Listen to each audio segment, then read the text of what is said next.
Good afternoon, everyone. This is AJ, the Movie Hour, back for a quick movie review and my thoughts. Today I'm going to be talking about Marvel's Black Widow, the new entry into the Marvel Cinematic Universe. Now, obviously, this film has just been released.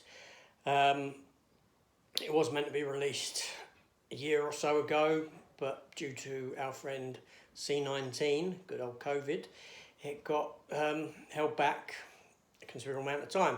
The last time we saw an MCU film at the cinema or anywhere was on the 2nd of July 2019, and that was Spider-Man Far From Home. We've had nothing since, so great that we've got a new entry into the Marvel Cinematic Universe. Now, I didn't go to cinema to see this film. I saw it on Disney+. I've not been back to the cinema since COVID, not because I haven't wanted to or because I'm scared to, but just because life has altered in such a way that just hadn't had the opportunity to. So anyway, we're going to talk about this film. Obviously, it's just come out. Now, the movie stars Scarlett Johansson as Natasha Romanoff, aka the Black Widow. Florence Pugh stars as Yelena Belova, who is essentially Natasha's sister. David Harbour stars as Alexei, or the Red Guardian, which is a Russian version of Captain America, basically. Rachel Weisz from The Mummy, first two Mummy films. She stars as Yelena, who is the mother to the family, Natasha's family, so to speak. Ray Winstone stars as Dreykov. If ever there's a villain name, it's right there. And I've got to say that there's a young actress called Eva Anderson at the start who plays young Natasha. Now, I'm only going to bring her up because all the while I was watching her on the screen, I thought she was a spitting image of a young Milla Jovovich. That's all I had in my head at that point. Should have been great playing a young Milla Jovovich in something. Anyway, the film runs at 2 hours and 13 minutes. The director is female. Can't remember her name, sorry. She hasn't really directed anything major before, maybe a couple of films and TV. But, yeah. Anyway, so from here on out, there possibly will be spoilers. If you don't want to get spoiled, turn away. I'll try not to spoil too much, but spoilers may pop out as I'm talking. The film starts off with a young Natasha and Yelena playing around with David Harbour's character Alexei and Rachel Weisz's, and they're like an all-American family, which was a bit sort of like what's going on. But anyway, it turns out that they're sleeper agents in Russia. S.H.I.E.L.D. are onto them, so they have to leave Russia. Sleeper agents in America, sorry. S.H.I.E.L.D. are onto them, so they have to leave America and head back to Russia. So they head to Cuba to go to where they got to go. When they get there, you come to realise they're not actually a real family as such. They're put together in this undercover scenario. Yelena, the younger sister, she wants to go back to America and live that sort of happy life. But both her and Natasha are then taken and essentially indoctrinated into the Red Room, which is where the Black Widows get made. We then go into a title sequence, which is very James Bondish in the vein of Die Another Day, the one where Bond was being tortured. But it basically shows Natasha growing up in through her training and all this sort of stuff. Then it jumps to 21 years later and brings us to events just after Civil War. And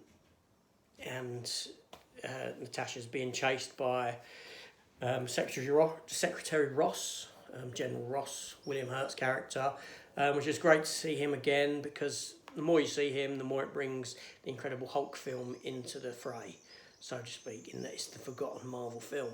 So that's good stuff there. Obviously, she doesn't get caught. Natasha goes away.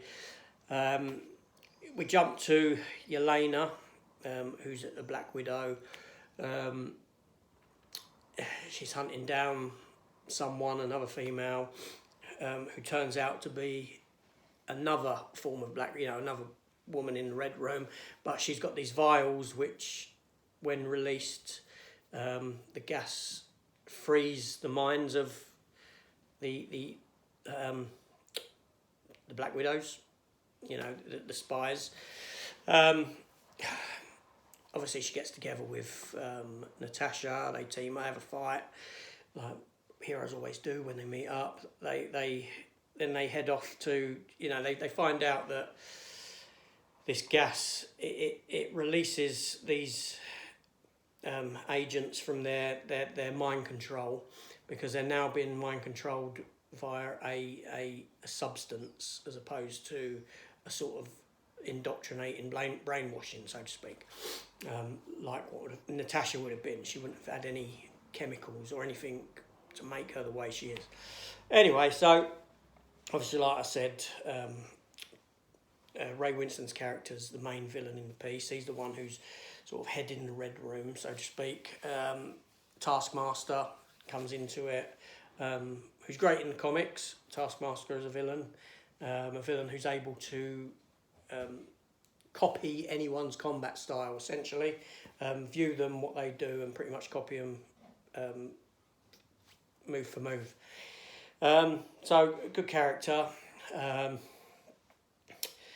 Okay, so I don't want to give too much away with the story moving on. It's very sort of family-orientated story. It's more of a personal story. It isn't like all the world's in danger, all this sort of stuff, and it's going to come to an end, mystical, or anything like that. It's more of a personal story. It's very much about family and the coming together, yeah. So, like I said, I don't want to get too much into the story. The CGI is really good. There were a couple of instances that nickled me. At the start, or about 20 minutes in, there's an explosion on a bridge with a jeep, and it's only a few seconds, but when it rolls, it looked heavily CGI'd. And they do, at one scene, they do CGI Scarlett Johansson's face a bit younger, looking, you see her through like a car window. Something about it just didn't look, as it should, so to speak. The directing, I can't fault. It was nicely directed. The film is more in vein with The Winter Soldier. It's got its slower parts, given its story matter with the family and that, which is some great character dynamics for all of them. The acting, Scarlett Johansson's really good. Florence Pugh was standout.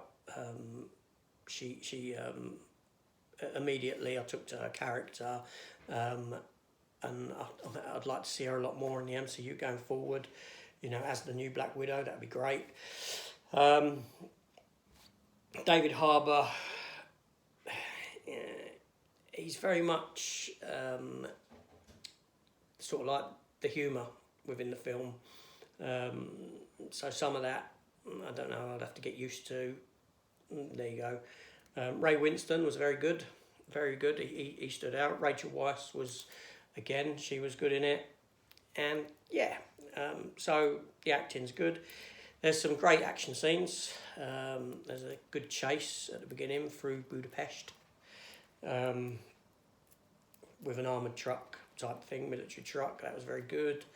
The end scene is sort of James Bondy, set in a base with that James Bond sort of theme, and the bad guy and all that. So, it's very good. There is an after credit scene. I won't spoil it for you, but as we know, Marvel's setting up Young Avengers, and there's talk of them setting up the Thunderbolts. After seeing this ending, I would be more inclined to say they're actually setting up Dark Avengers, which would be wonderful to see. So for me, where does the film sit on a scale of in comparison to the other MCU films? Now, I know some people say this is in the top 5. I wouldn't go that far. It is very good. I know that on Rotten Tomatoes it's sitting at about a 92% audience score, and the reviewer score is at about 82. I would sit it firmly in like the 85% sort of range for the film. As I see it again, that might increase, might decrease. So it's certainly in the top 2/3 of the MCU films. There's films that are better and there's films that are worse. But it's unfortunate that Scarlett Johansson, she's had to wait this long to get her first MCU solo movie.